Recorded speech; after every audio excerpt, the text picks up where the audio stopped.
जय हिंद दोस्तों, आप देख रहे हैं अध्ययन केंद्र और इस वीडियो के माध्यम से अभी हम पढ़ रहे हैं एसपीडी सामान्य अध्ययन का बुक है। ये एसपीडी जनरल साइंस मैंने ऑलरेडी कंप्लीट किया है, तो उसको भी आप देख सकते हो। ग्रुप ज्वाइन कर लेना, टेलीग्राम ग्रुप, वहाँ पे मैं लिंक शेयर कर दूंगा उसके प्ले लिस्ट का। ओके, साथ ही मैं कई सारा मास्टर वीडियो अपलोड किया हूँ। आपको सर्च करना होगा अध्ययन केंद्र मास्टर वीडियो। हालांकि चैनल का नाम हमने चेंज कर दिया ऑफिशियल मास्टर वीडियो, पर सर्च करोगे अध्ययन केंद्र मास्टर वीडियो तो आपको मिल जाएगा। ओके, आज जो हम पढ़ रहे हैं वो पर्यावरण के बारे में पढ़ रहे हैं। मीन्स 6 एक्सरसाइज आज हम टोटल कंप्लीट करेंगे। वीडियो 35 से 40 मिनट के बीच का होगा, तो पूरा देखिएगा। एग्जाम प्रोस्पेक्टिव से काफ़ी हेल्प करेगा ये आपको। ये शायद चौथा पार्ट होगा एसपीडी का। दिया गया है पृथ्वी के चारों ओर का गैसीय आवरण वायुमंडल। वायुमंडल किसे कहते हैं? तो ये डिफिनीशन है कि पृथ्वी के चारों ओर का जो गैसीय आवरण होता है वही क्या होता है? वायुमंडल होता है। वायुमंडल दाब किससे मापा जाता है? बैरोमीटर से। बैरोमीटर से हम वायुमंडलीय दाब मापते हैं। वायुमंडलीय दाब का ऐसा मात्रा क्या होता है? बार, BAR, बार। वायु है गैसों का मिश्रण, काफ़ी इंपॉर्टेंट है ये। प्रश्न आएगा वायु है, ऑप्शन रहेगा तत्व, यौगिक, मिश्रण, ऐसा कुछ। तो वायु क्या है? मिश्रण है गैसों का। नाइट्रोजन सबसे अधिक है 78%, ऑक्सीजन 21%, कार्बन 0.03%। याद रखोगे, तीनों इंपॉर्टेंट है, एग्जाम में पूछ लेगा। वायुमंडल में विद्यमान अक्रिय गैस कौन सा है? आर्गन। आर्गन ये अक्रिय गैस है, इनर्ट गैस है, जिसको नोवेल गैस भी कहा जाता है। ये वायुमंडल में एग्जिस्ट करता है। भारत की जलवायु कैसी है? उष्ण कटिबंधीय मानसून है। उष्ण कटिबंधीय जलवायु है या उष्ण कटिबंधीय मानसूनी जलवायु है। वातावरण तथा जीव मंडल के बीच का संबंध क्या कहलाता है? परिस्थितिकी, इकोसिस्टम। मतलब सिंपली अगर कहे तो लिविंग और नॉन लिविंग का जो रिलेशन होता है ना, उसे भी हम कहते हैं परिस्थितिकी।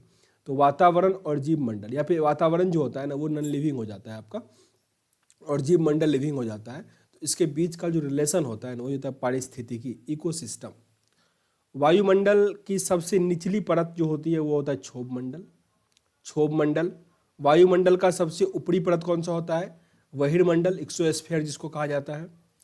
क्षोभ मंडल की मोटाई में वृद्धि किस टाइम में होगी? ग्रीष्म ऋतु में।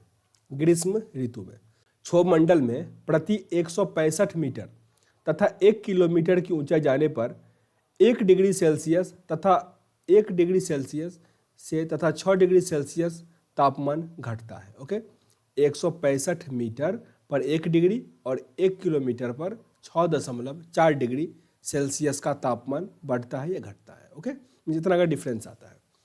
मौसमी घटनाएं घटती है क्षोभ मंडल में। अच्छा, पृथ्वी के अंदर जाने पे क्या होता है? तो उसका है 32 मीटर जाएगा ना, तो 1 डिग्री सेल्सियस बढ़ जाएगा, इंक्रीज होता है।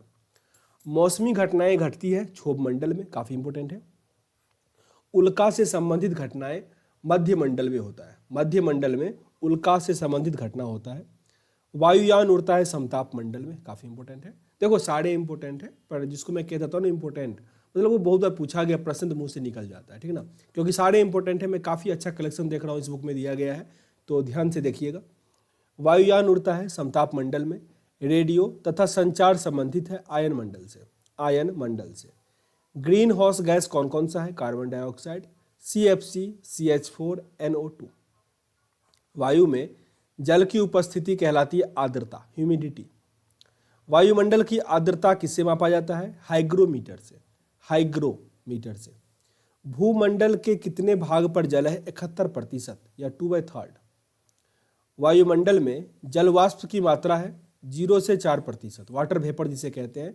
ये भी मीन्स वो गर्मी में प्रभाव डालता है, ग्लोबल वार्मिंग जो होता है ना, ये भी इम्पैक्ट डालता है उसमें। जीव मंडल पर ऊर्जा का मूल स्रोत होता है सूर्य। सूर्य। सौर विकिरण का पृथ्वी पर पहुंचता है ओनली 51%। और सूर्य का प्रकाश आने में कितना टाइम लगता है? 8 मिनट 20 सेकेंड।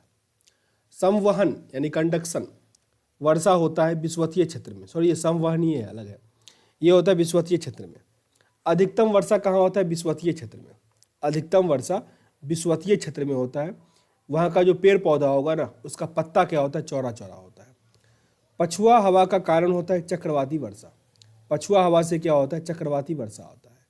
न्यूनतम वर्षा ध्रुवीय क्षेत्र में होता है, ध्रुवीय क्षेत्र में। पछुआ हवा कहलाता है गरजता चालीसा। गरजता चालीसा किसे कहा जाता है? पछुआ हवा को। फेरल का नियम किससे संबंधित है? पवन की दिशा से। पवन की दिशा से। महासागरों की औसत गहराई कितना है? 4000 मीटर यानी 4 किलोमीटर कह सकते हो। समुद्री जल में औसत लवणता 35% है। समुद्र जल में पाया जाता है sodium chloride NaCl, sodium chloride.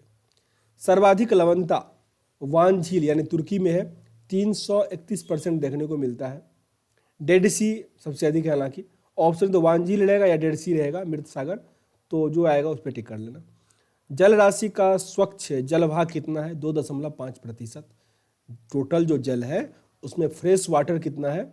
2.25%। Okay, लेकिन इसमें पीने योग्य पानी जो है ना वो ओनली 1% है। NCERT के अकॉर्डिंग कहीं कहीं आपको 2% ही मिलेगा, पर NCERT में 1% लिखा रहता है। ग्रेनाइट, डेलोराइट और बेसाल्ट ये सब अग्नीय चट्टान है, इग्नियस रॉक।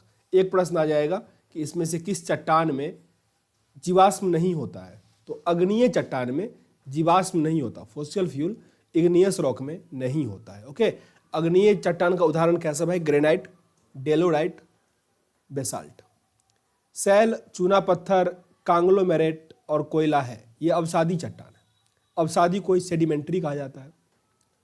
नाइस, स्लेट और संगमरमर ये रूपांतरित है, इसको इंग्लिश में मेटामॉर्फिक कहा जाता है, मेटामॉर्फिक, ठीक है ना। रूपांतरित या कयांतरित चट्टान है नाइस, स्लेट और संगमरमर। पृथ्वी के ताप को बनाए रखने के लिए उत्तरदायी कौन कौन सा है? कार्बन डाइऑक्साइड और वाटर वेपर, जल वाष्प। सूर्य से आने वाली परावैंगनिक किरणों को अवशोषित करता है ओजोन परत।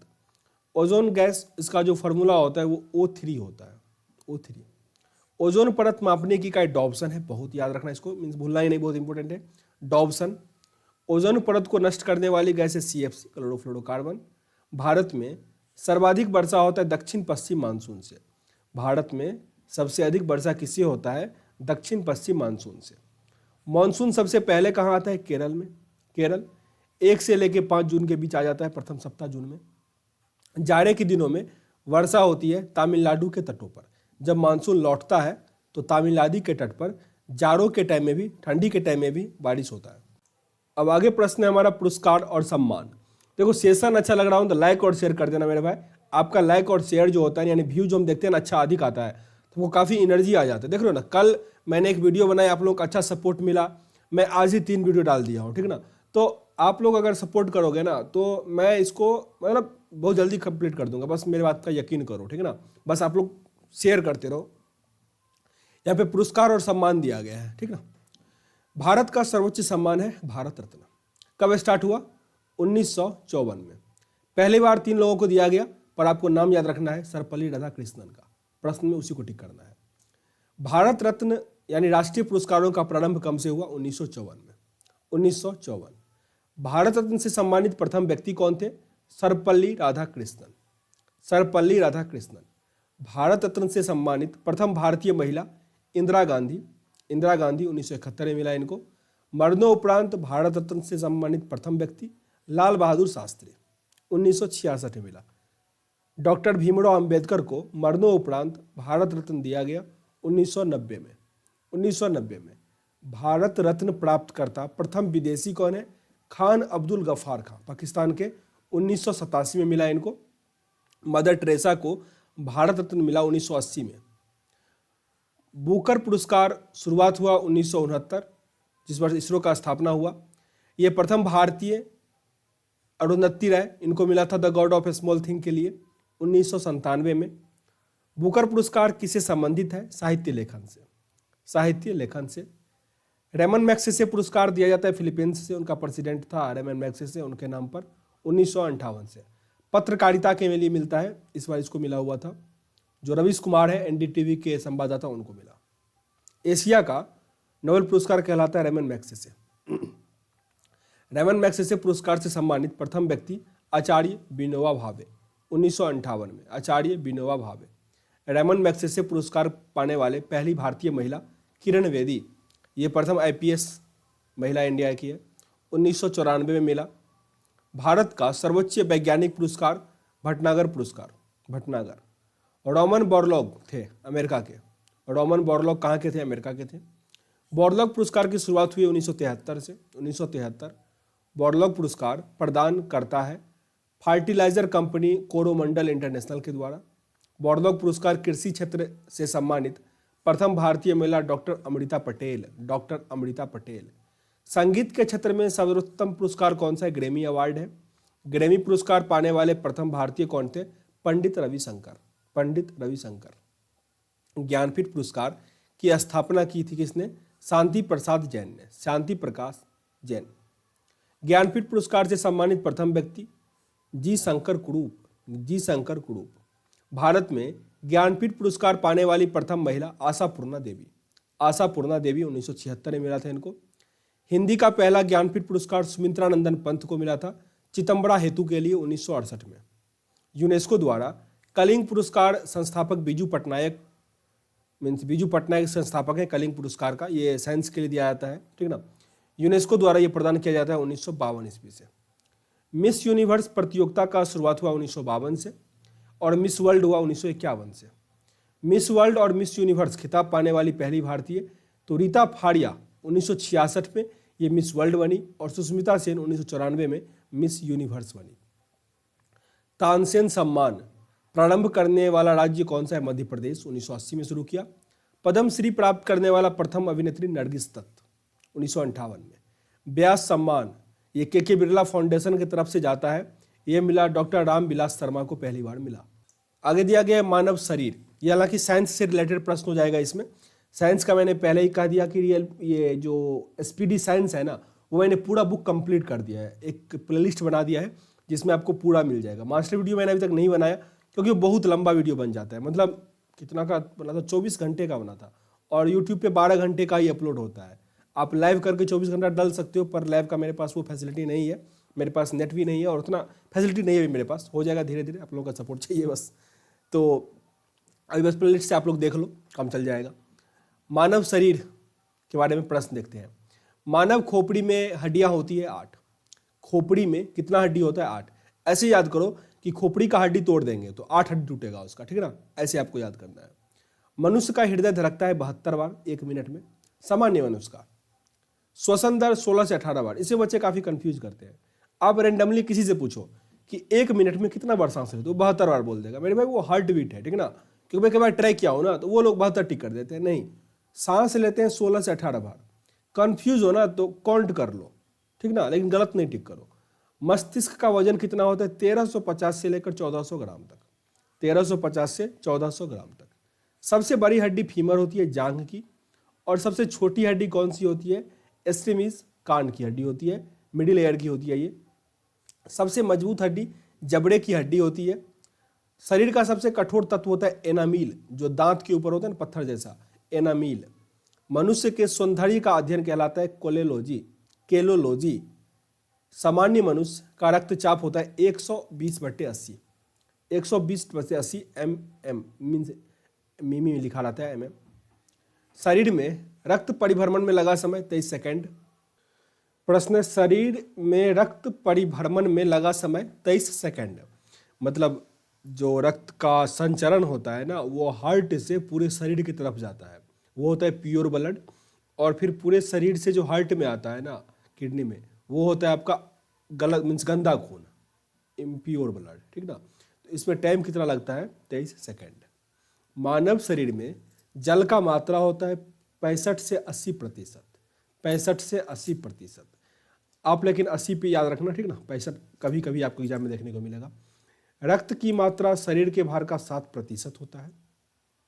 जितना वजन होगा उसका 7%। मतलब कोई 100 kg का है ना, तो उसमें 7 kg क्या होगा? ब्लड होगा। जो मनुष्य में रक्त की मात्रा कितनी होती है? 5 से 6 लीटर। मतलब एवरेज वेट जो है वो 70-72 kg होता है, तो उसमें 5 से 6 लीटर ब्लड होगा। मानव रक्त का pH कितना होता है? 7.4। pH का फुल फॉर्म क्लियर बता चुका हूँ। कहीं कहीं पावर ऑफ हाइड्रोजन लिखा रहता है, कहीं कहीं पोटेंशियल ऑफ हाइड्रोजन लिखा रहता है, ठीक ना, तो याद रखना। और इसके खोजकर्ता कौन है? सोरेनसन है, सोरेनसन। pH स्केल के खोजकर्ता सोरेनसन है। ब्लड का pH 7.4 होता है। रक्त को शुद्ध कौन करता है? किडनी। किडनी को ब्रिक कहा जाता है। लाल रक्त कण का निर्माण होता है अस्थि मज्जा में, बोन मैरो में। व्हाइट ब्लड सेल जो होता है ना, WBC, श्वेत खून, उसका भी निर्माण यहीं होता है, अस्थि मज्जा में ही होता है। लाल रक्त कण का जीवन काल कितना होता है? 20 से लेकर, ये 20 क्यों लिख देता है, 120 दिन, ठीक ना, जो एग्जाम पूछेगा वो याद रखो, 120 दिन। श्वेत रक्त कण का जीवन काल 2 से 4 दिन, 2 से 4 दिन, ठीक ना, 3 दिन याद रखो, 2 से 4 दिन। श्वेत रक्त कण को कहा जाता है ल्यूकोसाइट, ये काफी इंपॉर्टेंट है। एरिथ्रोसाइट रेड ब्लड सेल को, और व्हाइट ब्लड सेल को ल्यूकोसाइट। श्वेत रक्त कण को ल्यूकोसाइट और लाल रक्त को एरिथ्रोसाइट। बहुत इंपॉर्टेंट है, 5 बार बोलो, श्वेत रक्त ल्यूकोसाइट, ल्यूकोसाइट, ल्यूकोसाइट, और लाल रक्त को एरिथ्रोसाइट, एरिथ्रोसाइट, एरिथ्रोसाइट। आप 5 बार बोलो, ओके। शरीर का ताप नियंत्रक कौन होता है? हाइपोथैलेमस ग्रंथि। ब्रेन में होता है हाइपोथैलेमस ग्रंथि, वो हमारे शरीर के टेम्परेचर को कंट्रोल करता है, नियंत्रण करता है। हमारा जो ब्लड होता है ना, वो भी यही काम करता है, पर ऑप्शन के अकॉर्डिंग आपको टिक करना रहता है, तो हाइपोथैलेमस पे टिक करना होता है। सर्वदाता रक्त समूह मतलब यूनिवर्सल डोनर ग्रुप कौन सा है? ओ है। लेकिन मेडिकल की एग्जाम की तैयारी कर रहे हो तो ओ नेगेटिव पे टिक करना, क्योंकि ओ नेगेटिव ओ पॉजिटिव को दे सकता है, पर ओ पॉजिटिव जो है ना, ओ नेगेटिव वाले को नहीं दे सकता है, ओके। तो ओ नेगेटिव जो होता है यूनिवर्सल डोनर ग्रुप होता है। और यूनिवर्सल एक्सेप्टर या रिसेप्टर मतलब जो किसी से ब्लड ले सकता है, वो होता है blood group AB। Blood bank कहलाता है, शरीर का ब्लड बैंक कहलाता है पिलिया, स्प्लीन। यहाँ से एक प्रश्न मुझे याद आया कि ब्लड बैंक या कोई भी जो ऑर्गेन बैंक होता है ना, जैसे आपको किसी का किडनी रखना है लैब में, तो वो कहाँ रखा जाएगा? वो रखा जाता है तरल नाइट्रोजन में, तरल नाइट्रोजन या लिक्विड नाइट्रोजन में रखा जाता है, ओके। भोजन का पाचन प्रारंभ होता है मुख से। पचे हुए भोजन का अवशोषण होता है छोटी आंत में। पित्त स्रावित होता है यकृत में, पित्त स्रावित होता है यकृत द्वारा। शरीर की सबसे बड़ी ग्रंथि यकृत होता है, लीवर, काफी इंपॉर्टेंट है। शरीर का सबसे बड़ा अंग कौन सा है? त्वचा। सबसे बड़ा ऑर्गेन यानी ग्रंथि पूछे तब यकृत, लिवर। सबसे छोटी ग्रंथि पिट्यूटरी ग्लैंड हो, जिसको मास्टर ग्लैंड कहा जाता है, पिट्यूटरी ग्लैंड ब्रेन में होता है। रक्तचाप मापने का यंत्र है स्फिग्मोमैनोमीटर। स्फिग्मोमैनोमीटर को स्टेथोस्कोप से कंफ्यूज नहीं कर देना, वो होता है मीन्स हार्ट बीट मापने के लिए स्टेथोस्कोप, ओके। और रक्तचाप ब्लड प्रेशर के लिए होता है स्फिग्मोमैनोमीटर, तो रक्तचाप के लिए, ओके। मनुष्य में पसलियां पाई जाती है 12 जोड़ी। शरीर में हड्डियों की कुल संख्या 206, मांसपेशियों की कुल संख्या 639। लार में पाया जाने वाला एंजाइम कौन सा है? टाइलिन। लिंग निर्धारण होता है पुरुष क्रोमोसोम से। टोटल क्रोमोसोम देखो 46 होता है। लास्ट जोड़ा जो होता है ना, मीन्स 23वां जोड़ा, सॉरी 23 जोड़ा ही होता है। 23वां जोड़ा जो होता है ना, वो लिंग निर्धारण करता है। पुरुष में होता है XY, महिला में होता है XX। तो सॉरी, महिला से तो X ही आएगा, पुरुष से अगर Y आ गया तो लड़का हो जाएगा, लड़की बनने के लिए X आ गया तो लड़की हो जाएगा।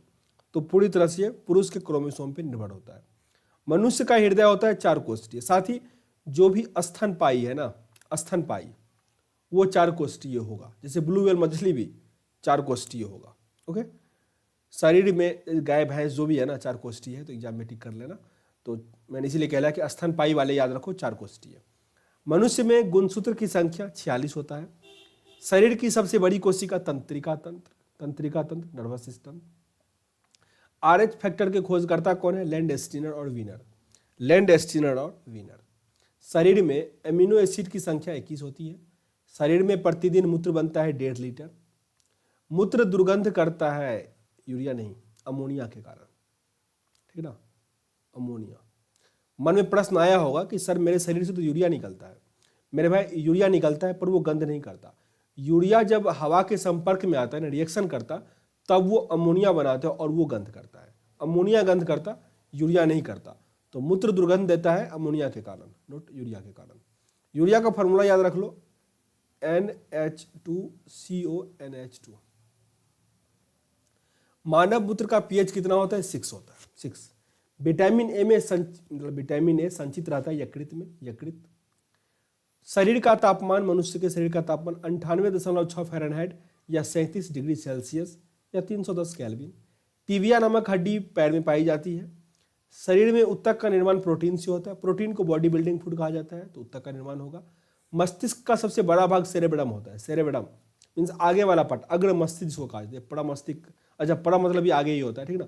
अग्र मस्तिष्क को कहा जाता है सेरेबेडम। दांतों और हड्डियों की संरचना के लिए आवश्यक है कैल्शियम और फास्फोरस। कैल्शियम और फास्फोरस। आगे जो हमारा एक्सरसाइज है वो है राष्ट्रीय प्रतीक और चिन्ह। पहला इसमें भारत का राष्ट्रीय ध्वज तिरंगा है। भारत का राष्ट्रीय ध्वज तिरंगा है, जिसकी लंबाई और चौड़ाई का अनुपात 3:2 है। जिसकी लंबाई और चौड़ाई का अनुपात 3:2 है। तिरंगे के बीच में एक चक्र है जिसका रंग नीला है। इसमें 24 तिलियां होती है। देखो मैं रिपीट करके नहीं पढ़ाऊंगा क्योंकि है आसान, ठीक है ना। और एक बार में अगर नहीं याद हो ना तो आप पीछे करके देख सकते हो, लेकिन जिनको एक बार में याद हो जाता है उनके लिए अगर मैं दोबारा कहता हूँ तो उनका टाइम बर्बाद होता है। तो मेरे भाई अगर आपको याद नहीं हो रहा दोबारा देख लेना, ओके। राष्ट्रीय ध्वज के निर्माता पिंगली वेंकैया थे। राष्ट्रीय ध्वज का निर्माता कौन था? पिंगली वेंकैया।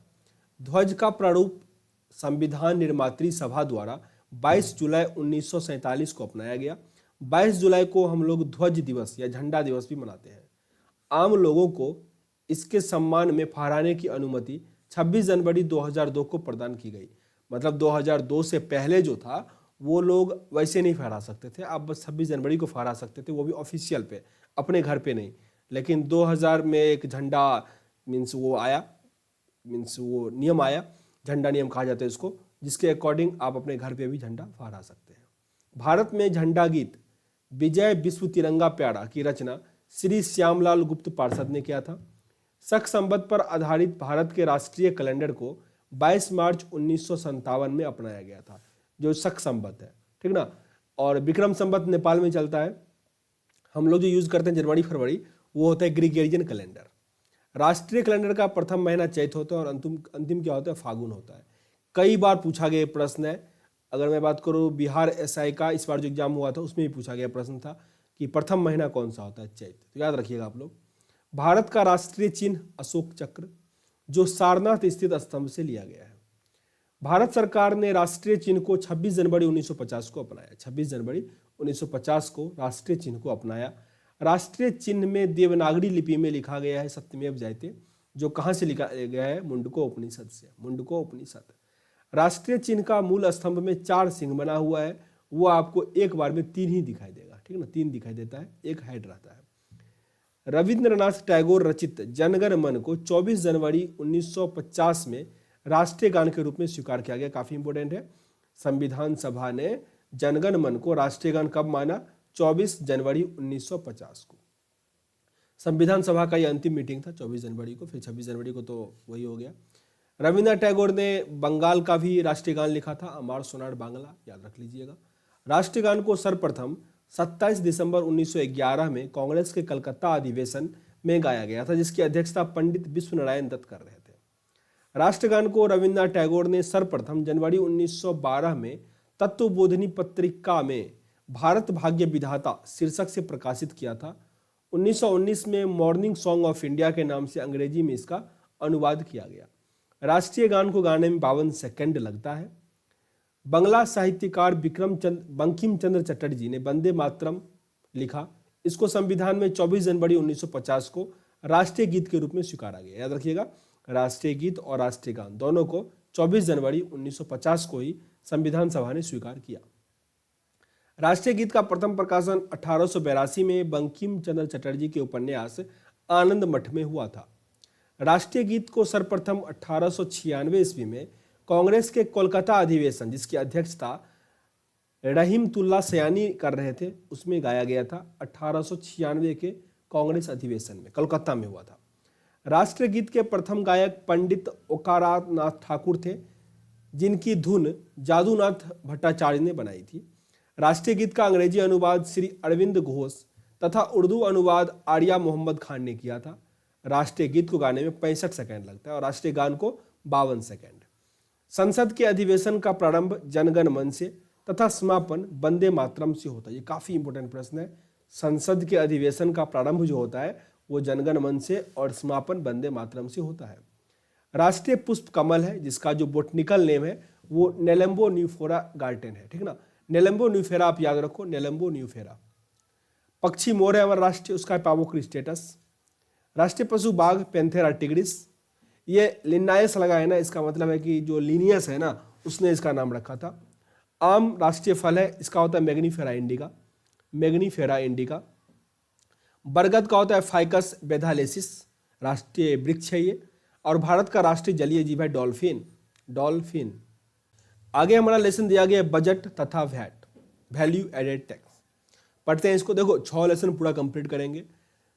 वीडियो देखने में अगर बोर हो रहे हो तो मेरे भाई अपना जो इफिशियंसी होते हैं उसको बढ़ाओ। मैं जब लगातार 1 घंटा ऐसे बोल के पढ़ सकता हूँ तो आप लोग तो देख तो सकते ही हो ना। अगर आप नहीं देख पा रहे हो तो अपना इफिशियंसी बढ़ाओ, उस योग्य बनो। क्योंकि मान लो अगर आपको जॉब हो गया तो फिर आप कैसे 4 घंटा काम करोगे, 5 घंटा काम करोगे, बैठना पड़ेगा ना। उतना घंटा पढ़ने का आदत डालो ताकि आपको दिक्कत ना हो बाद में। ओके, तो चलो बैठ देखो।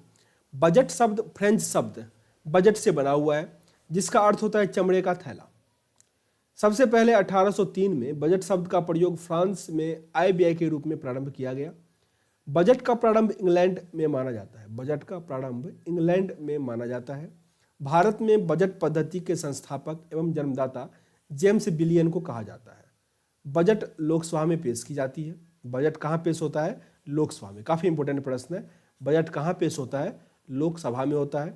सामान्य बजट को वित्त मंत्री फरवरी माह के अंतिम कार्य दिवस को पेश करते हैं, जिनकी रचना का दायित्व वित्त मंत्रालय पर होता है। भारत की वित्तीय वर्ष 1 अप्रैल से प्रारंभ होता है। रेल बजट को सामान्य बजट से अलग एक वर्ष समिति की संस्तुति पर 1924-25 में किया गया था। एक वर्ष कमेटी क्या था? इसमें रेल बजट को सामान्य बजट से अलग कर दिया गया था। स्वतंत्र भारत का पहला बजट 26 नवंबर 1947 ईस्वी से पहले वित्त मंत्री R.K. शनमुखम-चेट्टी के द्वारा पेश किया गया था। जॉन मथाई, जो कि पहले रेल मंत्री थे, को वर्ष 1950 में गणतंत्र भारत का पहला बजट पेश करने का गौरव हासिल हुआ। भारत में सबसे ज्यादा बार बजट पेश करने वाले व्यक्ति हैं मोरारजी देसाई, जो 10 बार बजट पेश किए हैं। भारत सरकार के बजट के आंकड़े में कुल व्यय और कुल प्राप्ति यानी कुल आय के बीच के अंतर को फिजिकल डिफिशिएट कहा जाता है, बजटीय घाटा कहा जाता है। आउटकम बजट पहली बार 25 अगस्त 2005 को पी चिदम्बरम ने प्रस्तुत किया था। शून्य आधारित बजट का अर्थ है कि हर बार बिल्कुल नए सिरे से बजट तैयार करना। भारत में शून्य आधारित बजट सर्वप्रथम राजीव गांधी ने 87-88 में पेश किया था। बजट पूर्व आर्थिक समीक्षा केवल लोकसभा में पेश की जाती है, राज्यसभा में नहीं। ये काफी इंपोर्टेंट लाइन है, लोकसभा वाला इसको याद रखिएगा। संविधान के अनुच्छेद 112 में वार्षिक वित्तीय विवरण तैयार करने का उल्लेख है। भारत में वैट की संस्तुति 1976 के लक्ष्मीकांत झा समिति ने दी थी। लक्ष्मीकांत झा समिति ने 1976 में वैट की संस्तुति दी थी। वैट का संबंध बिक्री कर से, व्यापार कर से है। भारत में वैट यानी मूल्य वर्धित कर, वैल्यू एडेड टैक्स का सर्वप्रथम लागू करने वाला देश फ्रांस है, 1954 में किया था। भारत में वैट 1 अप्रैल 2005 में 22 राज्यों और केंद्र शासित प्रदेश में लागू कर दिया गया। वैट लागू करने वाला पहला राज्य हरियाणा और अंतिम राज्य उत्तर प्रदेश था। भारत में सेवा कर 1995 के प्रारंभ हुआ। मोड वैट यानी संशोधित मॉडिफाइड मूल्य वर्धित कर को 1 अप्रैल 2000 से सेंट्रल वैट के नाम से जाना जाने लगा, जिसका होता है उत्पाद शुल्क कर। कर ढांचों में सुधार के सुझाव देने के लिए चलैया समिति का गठन किया गया 1991 में। चलैया समिति याद रखिएगा टैक्स से संबंधित है। GST full form goods and service tax पूरे देश में 1 जुलाई 2017 से लागू हो गया, जिसकी वर्तमान दर 5%, 12%, 18% और 28% है। आगे जो हमारा दिया गया हेडिंग है हिंदी भाषा ज्ञान। ओके, इससे संबंधित प्रश्न। तो संविधान के भाग 17 के अनुच्छेद 343 के अनुसार संघ की राजभाषा, याद रखिएगा राष्ट्र नहीं लिखा है, राज्य लिखा है, ठीक ना। राजभाषा हिंदी और लिपि देवनागरी घोषित की गई है। संघ की राजभाषा के रूप में हिंदी को 14 सितंबर 1949 को मान्यता प्राप्त कर दी गया है। इसलिए 14 सितंबर को हम मनाते हैं नेशनल हिंदी डे। भारत में सर्वाधिक बोले जाने वाली भाषा कौन सा है? हिंदी है, और दूसरे स्थान पर बांग्ला आता है। भारत की तेलुगु भाषा को इटालियस ऑफ द ईस्ट कहा जाता है। तेलुगु भाषा को इटालियस ऑफ द ईस्ट कहा जाता है। पंजाबी भाषा गुरुमुखी लिपि में लिखी जाती है। पंजाबी भाषा गुरुमुखी लिपि में लिखा जाता है। संविधान की 8वीं अनुसूची में 22 क्षेत्रीय भाषा का जिक्र है, जिसमें इंग्लिश और भोजपुरी नहीं है, जबकि मूल संविधान में 14 था। राजभाषा आयोग का गठन 1955 में किया गया, जिसकी अध्यक्षता बीजे खेर ने किया। हिंदी दिवस 14 सितंबर को और अंतर्राष्ट्रीय मातृभाषा दिवस जो 21 फरवरी को मनाया जाता है। अंग्रेजी को नागालैंड और मेघालय में तथा उर्दू को जम्मू एंड कश्मीर में राज्य भाषा स्टेट लैंग्वेज का दर्जा प्राप्त है। याद रखिएगा, नागालैंड और मेघालय का स्टेट लैंग्वेज क्या है? इंग्लिश है, और जम्मू कश्मीर का उर्दू है। भारत के प्रथम राष्ट्रीय कवि मैथिली शरण गुप्त थे, जिन्हें आधुनिक युग का तुलसी कहा जाने लगा। आधुनिक युग की मीरा महादेवी वर्मा को कहा गया। भारत आत्मा के रूप में माखनलाल चतुर्वेदी को जाना गया। संस्कृत व्याकरण के जनक कौन है? पाणिनि। विश्व का आदि महाकाव्य रामायण को एवं आदि महाकाव्य वाल्मीकि को माना जाता है। आदि कवि वाल्मीकि को और महाकाव्य रामायण को माना जाता है। रामायण मूलतः संस्कृत भाषा में है, जबकि रामचरितमानस अवधी भाषा में है। संसार का सबसे बड़ा महाकाव्य जो है वो महाभारत है। हिंदी का प्रथम बड़ा महाकाव्य पृथ्वीराज रासो। महाभारत के रचयिता वेद व्यास है। हिंदी भाषा इंडो यूरोपियन से संबंधित है। कालिदास भारत का शेक्सपियर कहलाते हैं। सुमित्रा नंदन पंत सुकुमार कवि कहलाते हैं। विश्व के सबसे प्राचीन भाषा सुमेरियन। विश्व का सबसे प्राचीन भाषा क्या है? सुमेरियन। केंद्रीय अंग्रेजी व विदेशी भाषा संस्थान हैदराबाद में है, जबकि इंस्टीट्यूट ऑफ एडवांस स्टडीज ये शिमला में स्थित है। भारत में आधुनिक शिक्षा का जन्मदाता चार्ल्स ग्रांट है। 1772 में उन्होंने हेल्प किया था। पर इंग्लिश के लिए लॉर्ड मैकाले और राजाराम मोहन राय।